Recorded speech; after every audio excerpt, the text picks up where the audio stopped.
Steve Bowers welcoming you to Dialogue here at EPlusTV 6 and a conversation with Morgan Fuller. Morgan is from Huntington, Tennessee. She is 17 years of age. She is younger than most guests that we have on this program, and I want to set the stage for what we're doing here with this Dialogue interview. Morgan, 17, was diagnosed with cancer at age 16. Up until then, she was an active, normal 16-year-old. She played softball for the Huntington Mustangs, or the Lady Mustangs, I guess they are, and had been playing ball since she was 5 years of age, but she was diagnosed with cancer. She has just completed 41 weeks of chemo at Vanderbilt University and 6 weeks of radiation. Right? Mm-hmm. So this has been a year-long ordeal for her and for her family. She's been granted a wish from the Make-A-Wish Foundation. She is raising money for Make-A-Wish, so we have several things we want to talk to her about. But first of all, it's good to have you with us. Thank you. How are you feeling after a year of this?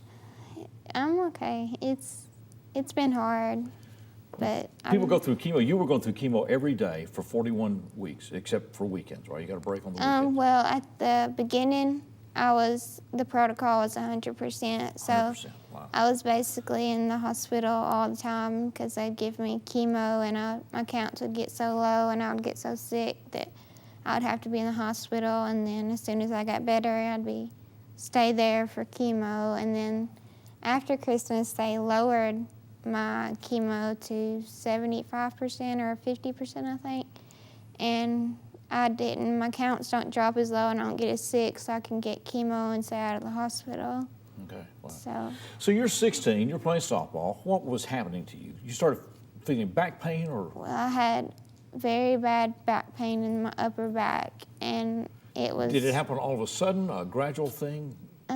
I guess it was just gradual. It started hurting and it got worse. Got worse and worse and worse. And the doctors thought it was arthritis? Yes, because I've had arthritis since I was 7. Okay.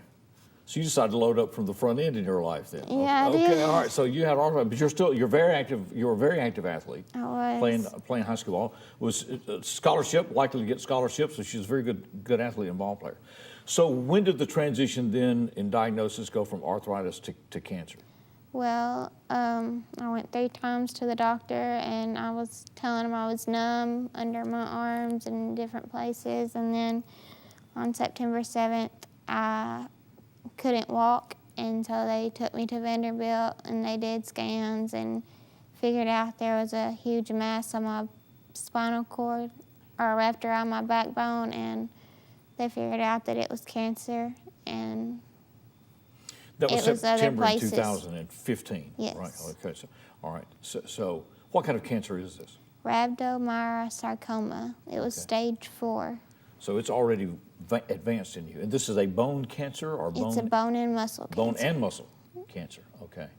They have any idea what causes this, triggers this one? They don't know what caused it in me. I was taking a shot that they probably caused it, but they won't say, so they don't really have an answer. Okay, all right. So what happens to you then when you get this diagnosis? I feel like I'm in a dream for a while, and I'm going through all kinds of different tests and getting all kinds of chemo, and it makes you feel like you're absolutely just out of your mind, sick. And radiation, which it just made me a little tired, but after effects was that it closed my throat. So is this the reason for it is. This? Okay. This holds my throat open. Okay, so the treatment then closes your throat. The radiation, because it was an emergency radiation, so they didn't have time to locate around my throat, and they just shot right through it, and it basically, in one spot of my throat, it's like this size of the tube. Okay. It's like a little coffee stir. All right. So this tube then keeps your throat open? Yes, sir. Okay. You able to eat? No. Cannot? No. Okay, so you get nourishment how then? I have thing in my stomach, and I have a pump that feeds me. So it's been how long since you've eaten then? A year? Probably since November. Okay. Wow. October, November. Okay. I'm just trying to envision this, and I don't know what it's like. I don't know if, you get angry about this? I was upset. I didn't want to be angry because it's pointless, I guess. Yeah, in a it's sense. Right. pointless to be angry about it. Okay. But that's a heavy load then. Yes. What is the prognosis for you now? You've Well, completed chemo. I have scans to see how I'm doing and see if it's gone, and then they might do radiation again, and they might not. So Any surgery that can be done for this type of cancer? Or my throat, and they're gonna try to let my backbone heal on its own, but if it doesn't, I'll have to have surgery on my back. All right, so your back got affected by the tumor? The tumor And then the was treatment? squeezed around my backbone okay. so much that it crushed. That's why then you couldn't walk? Yes. Okay. It crushed one vertebrae and fractured two more. So that's why I couldn't walk. How are you able to walk now? Well, I lost feeling from my chest down that day, and I still have problems with the bottom of my feet, but I was determined to get up and walk. I couldn't stand the thought of having to be pushed around. And I wouldn't ever ride in a wheelchair. I'd make them push me in the rolly chairs or something else, but Okay. So you were determined then Yeah. to get past this? I was not going to let it just completely hold me down. It's probably the reason it hasn't. Yeah. All right, okay. So what is life like for you now then? Now that you've gotten through the chemo, is it better? Is it? My life, it was fine during chemo. I was just doing chemo, and it was perfectly fine. I found out who friends were, and I've met so many people along the way that it was perfectly fine anyway. So you were at Vanderbilt University Medical Center. I was. You were there all the time at first? Well, most all Most the time. all the time, okay. And then during the latter stages of this, you were there all during the week, or? Some weeks it would be like a 5-day, and then the next week would be off, and then I would do 3 days and 2 days and 1 day, and I go back to 5 days. But then they just started doing 5 days and then a 1 day. Okay. When we come back, during all of this, Morgan became involved with Make-A-Wish, and while some people might be languishing or whatever, Morgan found a new mission in his life, and it has been an active one for her, and it continues to this day. You can find her on Facebook, in fact, and we'll tell you why you need to when we come back. This is Dialogue with Morgan Fuller at EPlusTV.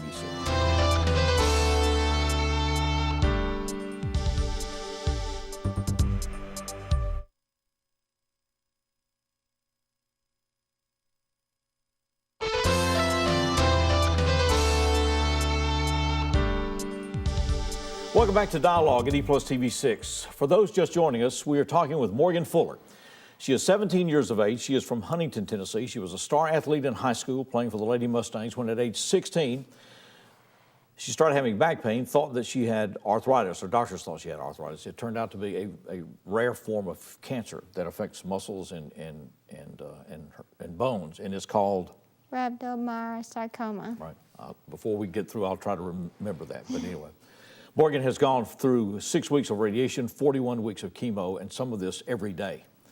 But during all of this at Vanderbilt University Medical Center, how did you found out about Make-A-Wish? How? Well, there was 2 people from Arkansas that came, and they was going to do my wish, and so they came and talked to us. And so they were going to grant you a wish? yes. Okay. How did that start? Well, they usually grant everybody a wish that gets cancer or has a Try to find terminal, or not terminal, but a sickness kind of like this.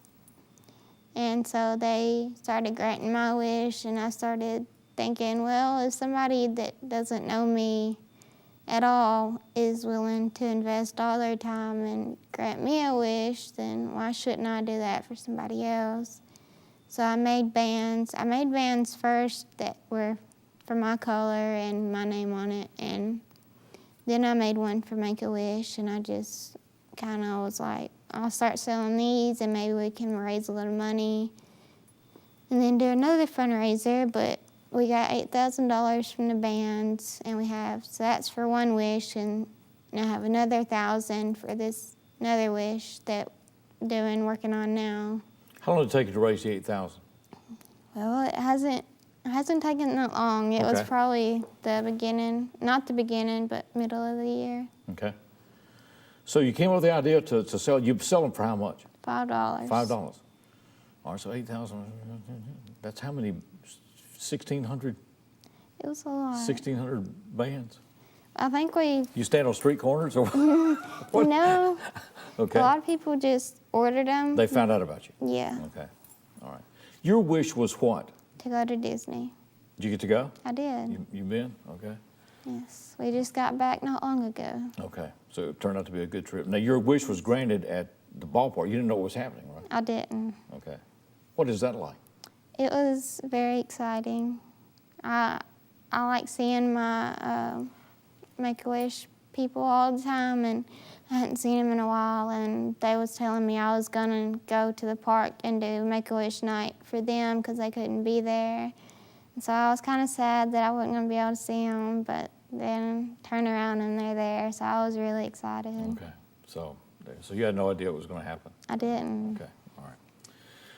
It takes $8,000 to grant a wish. So you've raised $8,000 to designate for someone, and you started on the next. How do people get involved with you and support this? Well, most people they just either donate money or they tell us, send me a message or my parents a message on Facebook, and they tell us like how many bracelets they want, and we send them to them, and they send us back a check or whatever. And then I put that with the money that I'm having for Make-A-Wish, and it all goes to Make-A-Wish. I don't keep none of it. All right. How important is because you've been granted a wish, how important is that? It's very, very important. It's amazing that people would do that for somebody they don't know.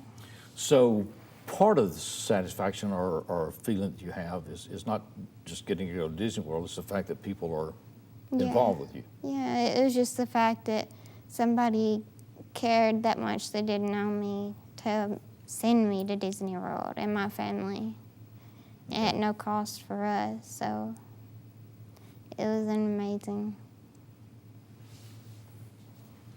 See, if I'd have been your dad, I'd been saying, Morgan, let's pick someplace else. No, Disney's a fine thing. It's crowded down there, right? It is. It's very crowded. Did you enjoy it? I did. I loved Okay. it. It is a thrilling place, But how about Morgan? How about Tahiti? Right? Okay. So knowing that people are involved with you becomes a part of the emotional support. It does. Or when you look at this entire last year now, how do you feel about it? I'm grateful I'm truly grateful that God had His plan, and He did, and my perspective for things have completely turned around, and I have now lifelong friends that I'll never forget, and I thank God every day that I can be sitting here and drink a glass of water or Powerade or whatever. Okay. I mean, it was a journey that I needed to go through. God told me I needed to go through it, so I did. And I wouldn't want it on anybody else. I wouldn't, and there's people that I would like to take it away from because they're so little, but it's a journey that, I had much support, so it made it a little easier.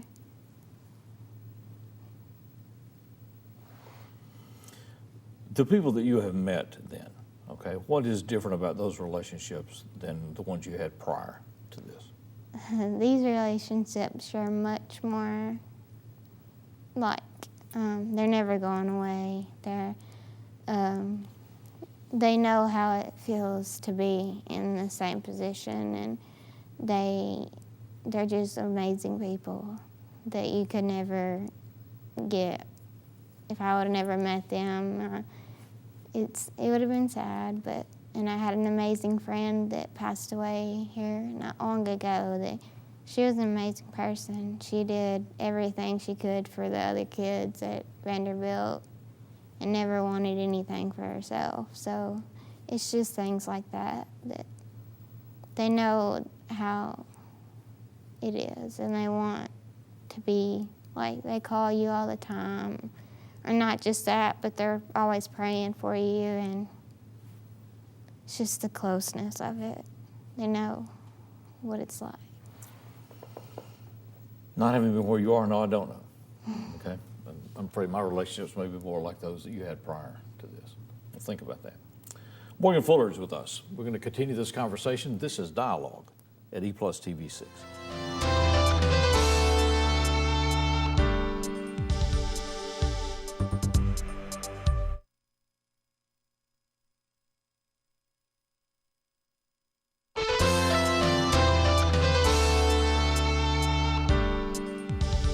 Welcome back to Dialogue at EPlusTV 6. This conversation is with Morgan Fuller. Those just joining us, be sure to catch us on replay. Morgan was diagnosed with cancer at age 16. She is 17. She has just completed a full year of chemotherapy, or over 40 weeks of chemotherapy, plus 6 weeks of radiation. She has a rare form of cancer that is a muscle and bone cancer that wrapped around her spine. She was a star athlete at Huntington High School at age 16, and her life has been dramatically different in this last year.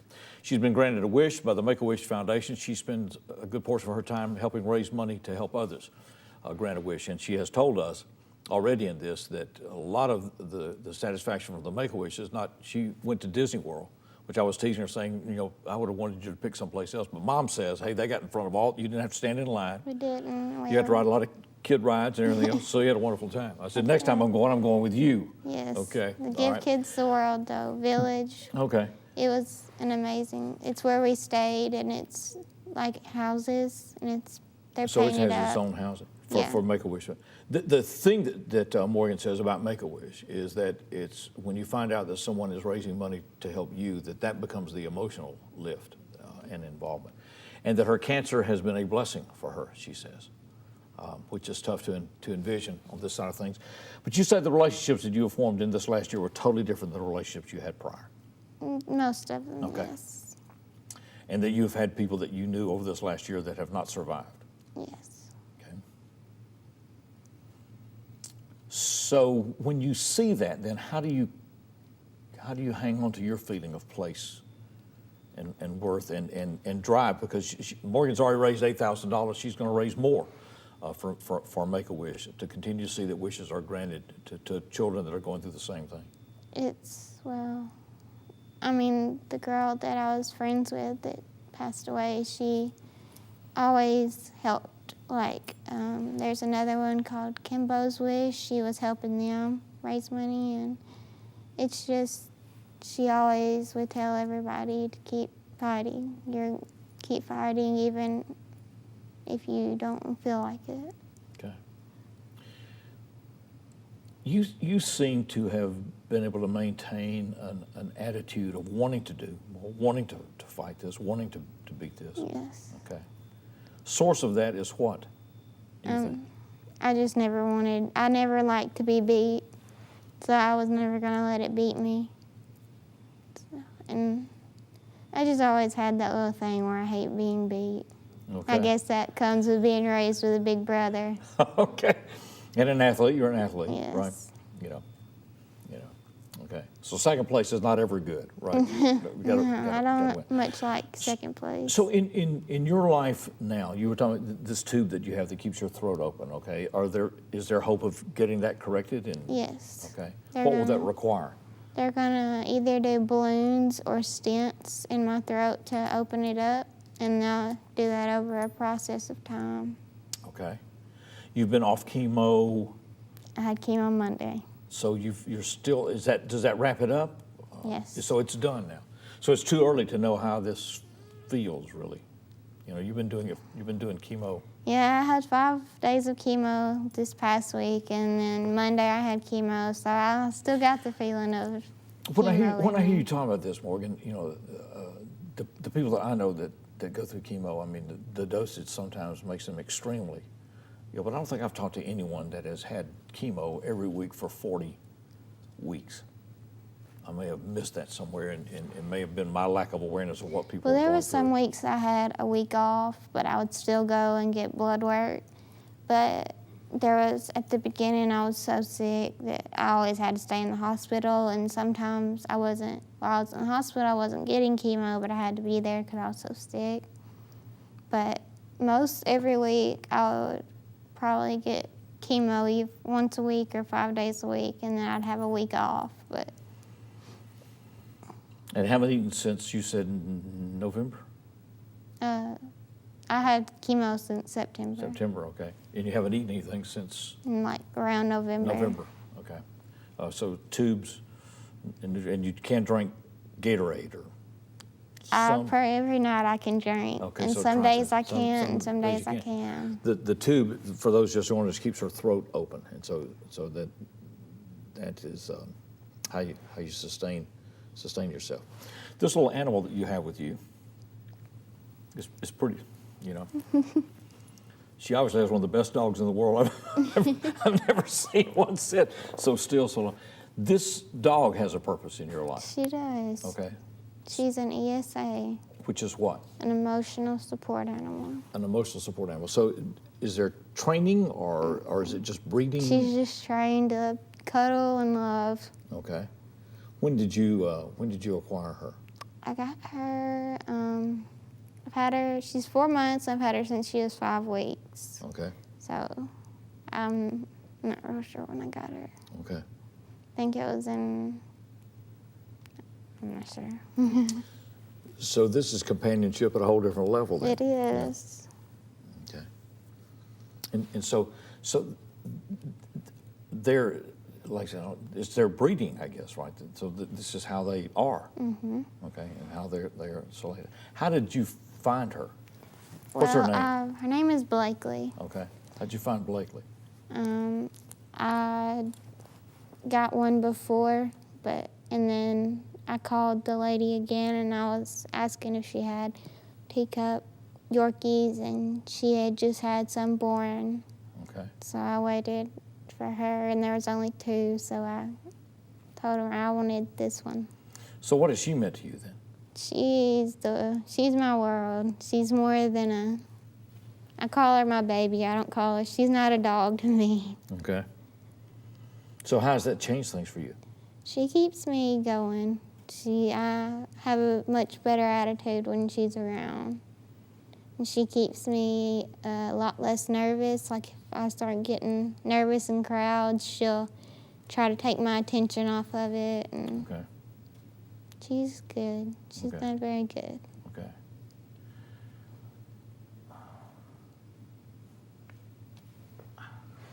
I hate to use, and I'm reluctant to do this, and so I'm trying to, but, okay. What is, I guess what most of us consider normal life, okay, normal life, whatever that is, okay. I mean, all these things that you talk about are things that we take for granted. Being able to walk, being able to eat, right? It is. Being able to, to go wherever or all those things, and all of that to be taken away so suddenly in your life. I just find it remarkable that you're here and have this attitude. I don't know. Do you want to be normal again? I mean, I've said that I just want to be normal again, but I mean, I guess if this is what God wants, then I'll be this. Okay. Because you said it has brought things into your life that would not have been It has. otherwise. Okay. So when you look back at the first 16 years, okay, and then now, you say it's not with regret. No. I don't know. Okay. All right. Well, I find it amazing to meet you. I wish you the continued best. Morgan is going to continue to raise money for Make-A-Wish, and you can find Morgan Fuller on Facebook, and she'll get you as many bands as you want, right? Yes. At $5 a throw, and it's just a compelling story, and that your life is richer today. Yes, sir. Okay, all right. Well, I found out today about ESA dogs. Yes, right? sir. Emotional support animals. you know, I was kidding you. I said, I've got an animal. He needs emotional support. But it's good to meet you. Thank you. I It's appreciate good this to meet opportunity you. to talk with you. Once again, Morgan Fuller, you can find her on Facebook. And that's all that needs to be said. Stay with us at EPlusTV 6. This is the place where the dialogue